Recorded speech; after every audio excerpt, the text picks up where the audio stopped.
Larry. I'm Jeff Malloy, shareholder from San Francisco. In recent years, American companies have taken on a more active role in the political realm, whether it is speaking out against specific bills or promoting various social causes, often at the behest of shareholder or employee groups. While the goals of these movements can be laudable, they risk alienating significant portions of customer and employee bases. How should CEOs decide which issues to take a stand on, or whether their companies should engage in the political realm at all? Thank you. That's a terrific question. And that is one, obviously, I've had to think about plenty. And at one point, I said, I don't put my citizenship in a blind trust when I take the job as CEO of Berkshire. But I've also learned that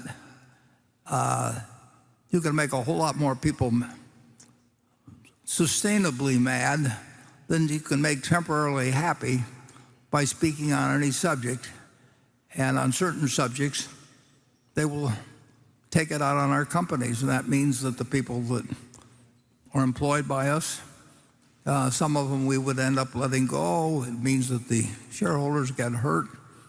And do I really think that it's so important that I talk on every possible subject that people can get very upset about, whether they should be asked to pay that price?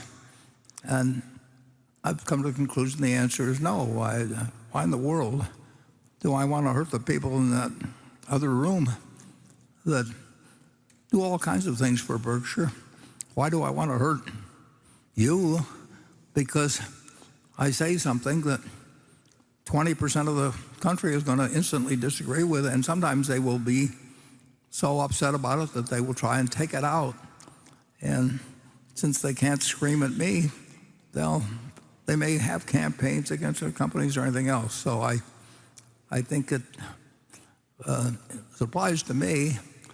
I'm not going to go around and take positions where instead of saying Warren Buffett says, it will say, Berkshire Hathaway or Warren Buffett of Berkshire Hathaway. I get it identified, and I do not want to make the lives of you, and I just decided I'm not going to be doing that. And if I want to do that, I should quit my job. And if I think my citizenship, speaking out, is that important, I'll give up what I love the most, which is having this job. I don't want to do that. So I've decidedly backed off. I don't want to say anything that will get attributed basically to Berkshire and have somebody else bear the consequences of what I talk about. And so that's where I stand. And I can tell you that at most companies, or many, that isn't fair, but in a great many companies, the CEOs, they have to think about what their board says to them, and they've made a point of electing people to their boards because it's socially acceptable, who represent different constituencies, sometimes very strongly. And if they think they're stakeholders for this group and that group and that group, they'll get pressured by their boards to take positions, and it's just a territory that we're not going to get into. Charlie, how do you feel about that? Well, even more than you, I have to be very careful about what I say.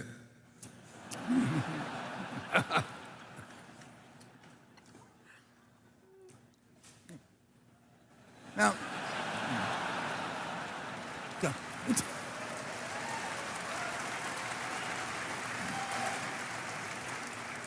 And the difference between the two of us is I can't resist saying a little more.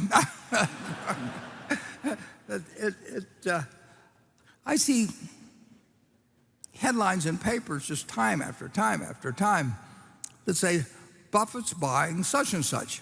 Well, I'm not buying such and such. Berkshire Hathaway is buying it, and it may be the work of two other people that work at Berkshire. And the people who write the articles don't have the faintest idea whether it was at my instigation or whether I'd even ever heard of it. And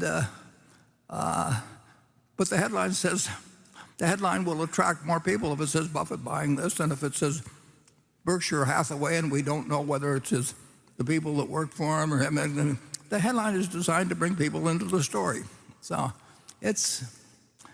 the confusion is terrible. And the easiest thing to do is to basically shut up and not have a bunch of people facing consequences that they didn't ask for in the first place. So with that, but I'm glad you asked that question. That is a good question, and I probably thought more about that question than I think about whether this stock or that stock is cheap. And with that, we'll go to, let's see, that was station 4. We'll go back to Becky.